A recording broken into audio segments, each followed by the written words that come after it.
Around Dodge City and in the territory on west, there's just one way to handle the killers and the spoilers, and that's with a U.S. Marshal and the smell of Gunsmoke.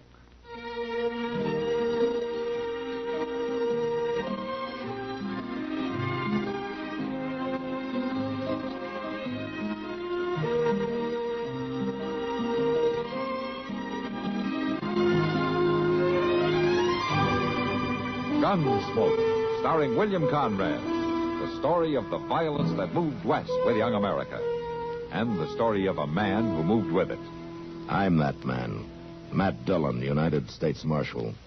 The first man they look for and the last they want to meet. It's a chancy job, and it makes a man watchful. And a little lonely.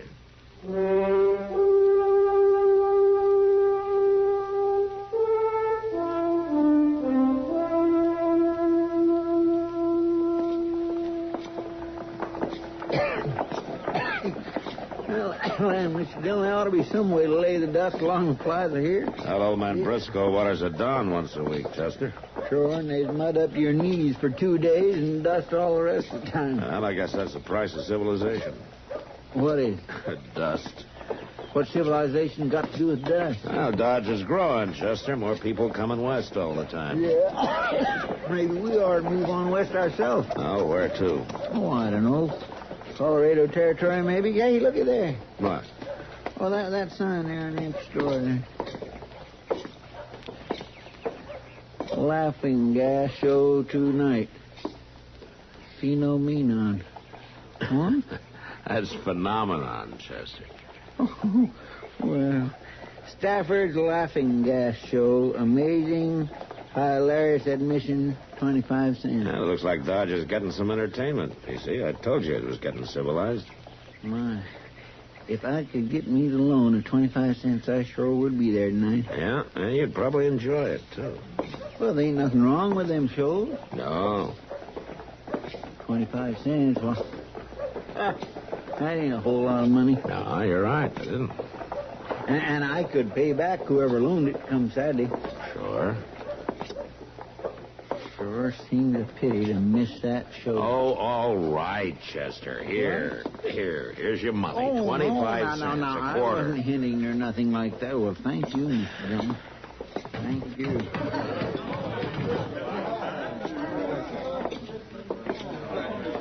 Well, hello, Matt. Chester. Kitty and I began to think you weren't coming.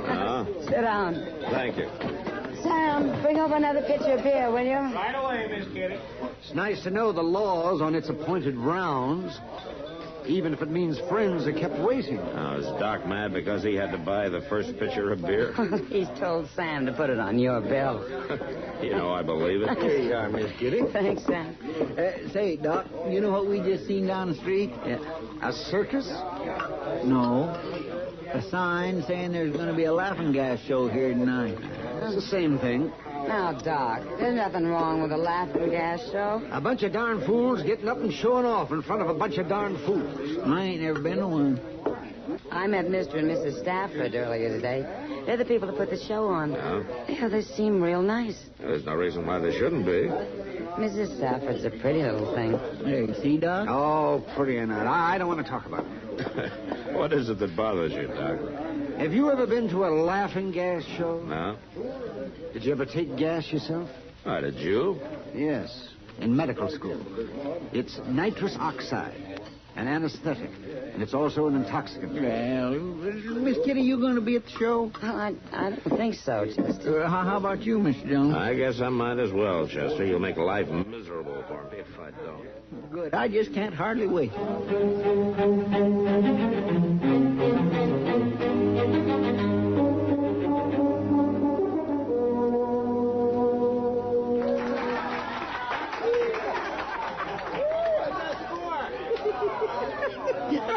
my gracious alive.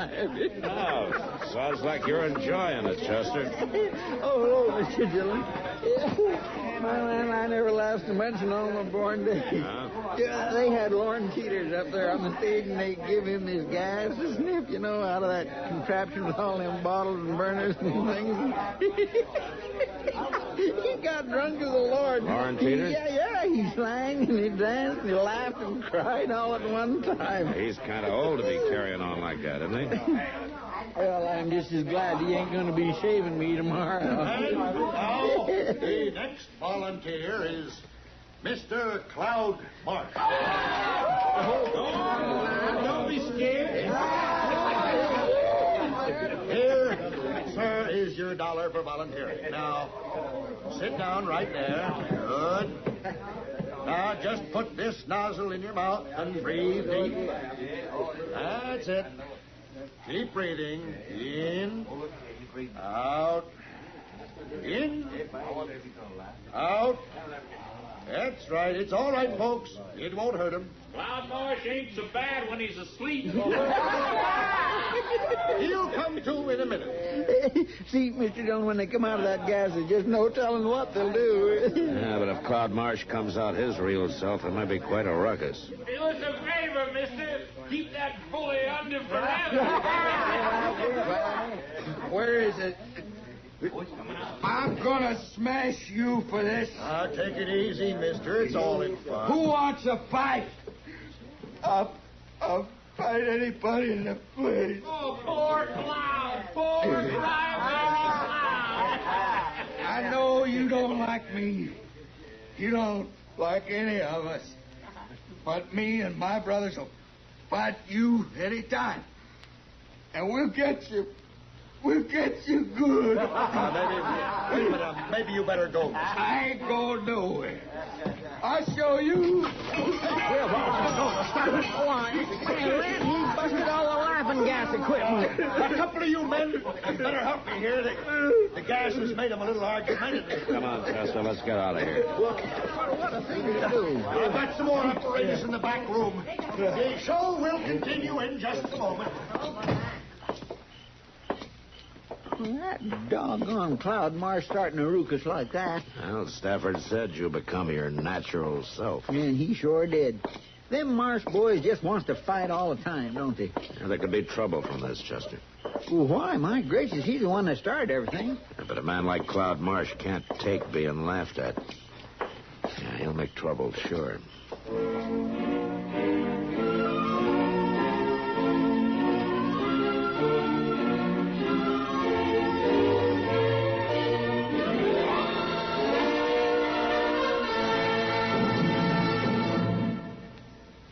One. See what comes after one. Two. 1, 2, 1, 2, 1, 2. Hi. You know who this is? This is old Fulford. And I got a simple exercise for them what simply cannot keep in shape, you know. It is called the toe toucher. Here's what you do. You stand with your feet at shoulder width. I mean, don't put your feet on your shoulders because it's impossible. It's not worth the time you're going to waste, you know. Just stand with your feet at shoulder width and your hands over your head, see? Like it was a stick-up. Now, keep your knees straight and bend down and touch your left toe with your right hand. Now, your right toe with your left hand. And now, back to hands over your head. This is a stick-up, remember? Well, that's all there is to it. Of course, I don't care if I never do it again. Some of you guys may have a little trouble with this exercise, especially you individuals who cannot see your toes when you look down. But a few weeks of exercises like this, and one called pushing yourself away from the groaning board, or the table, as the plebeian folks say. And you'll not only see your toes, you may even see your knees. And they're kind of pretty, ain't they? All it takes is, 15 minutes a day. So don't wait, unwait. Get the slogan? I want to tell you something, boy. Madison Avenue lost a great mind when I went in the Army. So get your service pamphlet on physical fitness today. Move it. 1, 2, 1, 2, 1, 2, 1, 2.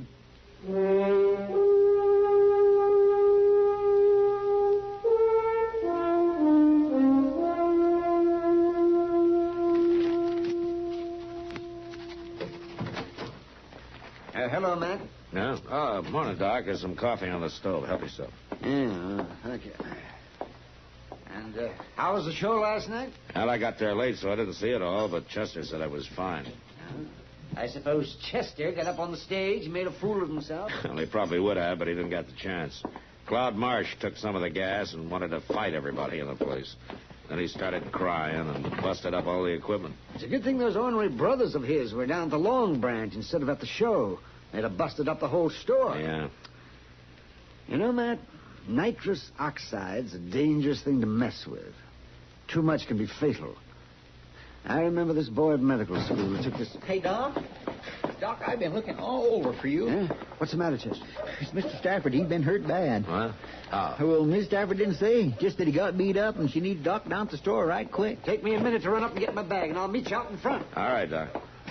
Where to have him, Chester? When? Oh, I don't know, but it couldn't have been too long ago. Miss Stafford said her husband was out back of the store with a wagon, and she heard a ruckus and run out, and she seen all three of them running off. All three who? Cloud Marsh and them two brothers of his. He just ought to be tarred and feathered, Mr. Dillon. All of them should. Yeah. What in the world was they after beating Mr. Stafford near to death? Well, I told you last night that some men can't stand being laughed at. Come on, Matt. Let's go. Chester, you better come along, too.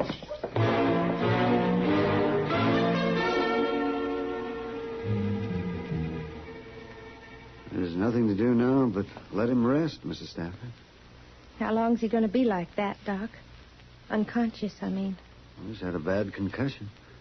Sometimes it takes only an hour or so, and sometimes days. Just have to wait and see. But it's... 2, 1, 2, 1, 2, 1, 2. Hi. You know who this is? Brothers. Earl and me don't want no trouble, Marshal. Yeah, but they almost killed your husband. We sign a complaint now, and the Marshes would really come after us. Earl wasn't always a man to run from trouble. What? I know who Earl really is, Miss Stafford. I've known him ever since you first came to town. But how? He's Ernie Stubblefield, isn't he? That's all behind us, Marshal. He's forgot about being Ernie Stubblefield. Matt, what's this all about? Well, Earl Stafford's real name is Stubblefield, Doc. He had quite a reputation up on the Red River. 4 killings. And he did some time for the last one. Marshal, after Earl got out of prison, he come to me in Missouri. He was sick with himself. Sick with all the fighting and killing. He pleaded with me to marry him so we could start over. And when I found out he really meant it, we got married. As Mr. and Mrs. Stafford, huh? As long as he was Ernie Stubblefield, there'd be no peace. Uh-huh. Does he still have his gun? He keeps it in the trunk, but he's changed. He'd never use it. Not no more. I see. No, you don't. If he ever used that gun to kill another man, even in self-defense, the whole terrible business would start all over again. So he ain't going to use it. Never. Sure. Well, I take it you're not going to sign a complaint then, huh? Marshal, I ain't going to sign nothing. All right, ma'am. And I'm still going to throw Cloud Marsh in jail until you leave town.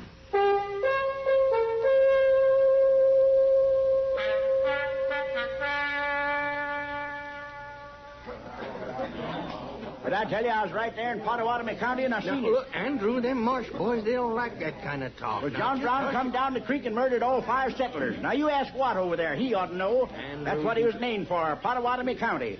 Hey, come to think of it, old man Marsh named the other 2 boys to the counties they was born to.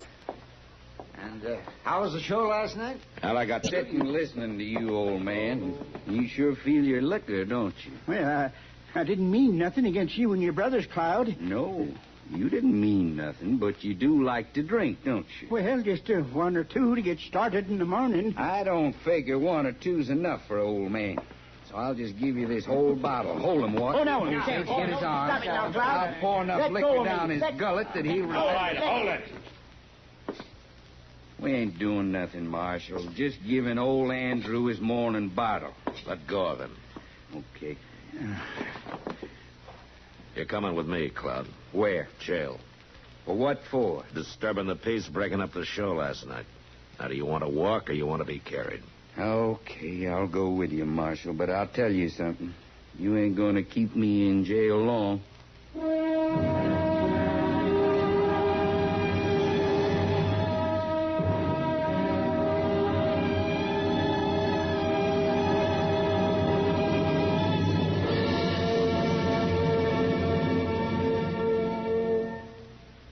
Myron J. Bennett again with another little-known item of American military history. The general wished he had said it, and the reporters gave him credit in the headlines. But it was somebody else who made the greatest ad lib of the First World War. Lafayette, we are here. It happened when the first American expeditionary forces reached Paris, and the French asked General John J. Blackjack Pershing to deliver an address commemorating the event at the tomb of the military hero Lafayette. Pershing, however, designated Colonel Charles Stanton to handle the oratory, and the colonel duly delivered and concluded his speech.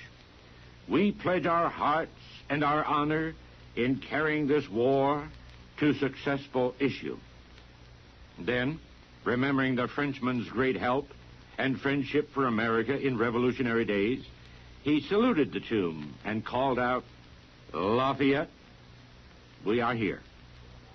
General Pershing was persuaded to speak briefly after that, and somehow the newspaper men put the famous line into his remarks. But the general himself later wrote, I have often wished it could have been mine. But those words were spoken by Colonel Stanton, and to him must go the credit. Incidentally, Lafayette is buried in American soil that he brought back to France after the Revolutionary War.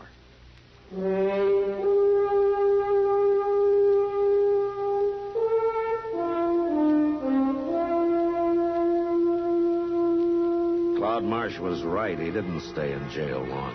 Within an hour, Watt and Osage walked into the office with a writ from Judge Bent. They paid his bail, and I had to turn him loose. There was nothing I could do. I had hoped to hold him in jail till the Staffords got out of town, but since I couldn't, I told Chester to keep an eye on him. Well, nothing happened all that day, and that evening I was sitting over coffee with Doc and Kitty at Delmonico. Well, nothing like a good dinner to cheer you up. Even if it is a little greasy. You always see the bright side, don't you, Doc? Of course. How's Mr. Stafford tonight, Doc? Well, I guess he's coming along all right. He opened his eyes for a couple of minutes late this afternoon, and then he dropped off again. His wife hopes they can leave town tomorrow. Huh? Mr. Dillon? Yeah, what is it, Chester? I've been looking all over for you. I thought maybe you'd be over at the Long Branch, but you wasn't. Well, you don't mind if Matt buys me a dinner now and then, do you? Oh, my goodness, no, but I sure did waste a lot of time trying to find him, and they already left the Texas Trail 15 minutes ago. Who left? Them Marsh boys, all three of them. Were they drunk? Oh, my, yes, and they was talking about giving somebody some of that gas, a dose of his own medicine, they said. Stafford. Matt, that could kill him in his condition. Oh, Matt. Yeah, come on, Doc. Chester, let's go.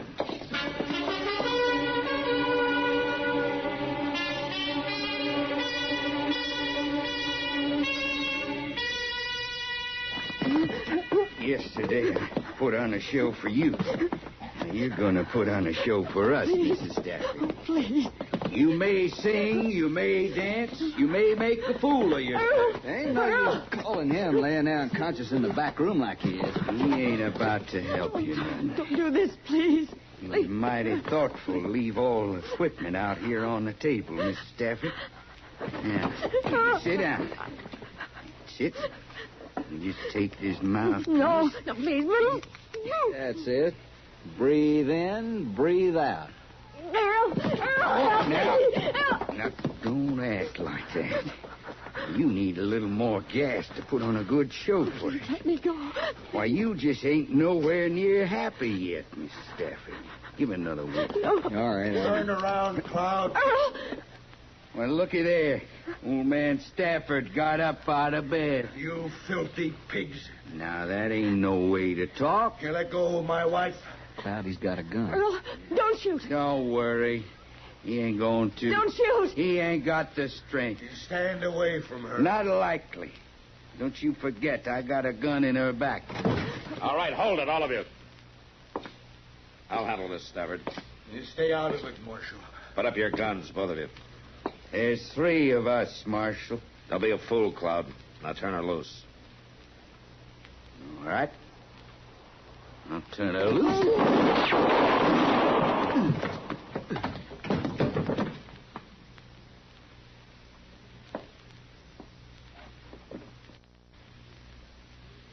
He's dead, man. Cloud's dead. Earl, you killed him. No, he didn't, Miss Stafford. It was my bullet that got him. Is that true? You shot him? Yeah, that's true. Your aim was off, Stafford. Afraid of hitting your wife, I guess. They have it. All right, you two. Watt, Osage. You find your horses and you get out of town. Now, you keep on riding. Yeah.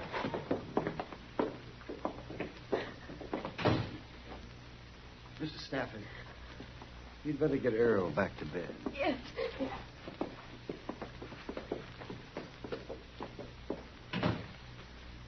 My, Mr. Dillon, did you see the look on Miss Stafford's face when she found out Earl missed Cloud, that he didn't kill him? I'd admire to have a picture of that. Yeah. That was a nice thing you did, Matt. What thing? What do you mean, Doc? Chester, Matt's bullet hit Cloud Marsh in the hand. The shot that killed him came from the other direction. You were aiming for his gun hand, Matt, and you know it. It was Earl Stafford that killed Cloud Marsh. Well, I'll be doggone. Yes, sir. It's a mighty nice thing you did. For both of them.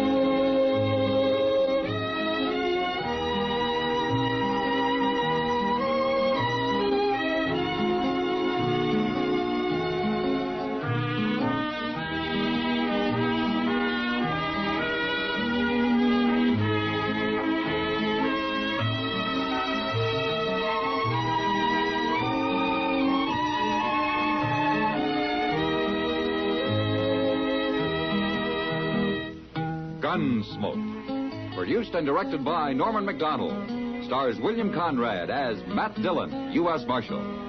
Featured in the cast were Parley Bear as Chester, Howard McNear as Doc, and Georgia Ellis as Kitty. George Walsh speaking. Join us again next week for another specially transcribed story on Gunsmoke. This is the United States Armed Forces Radio and Television Service.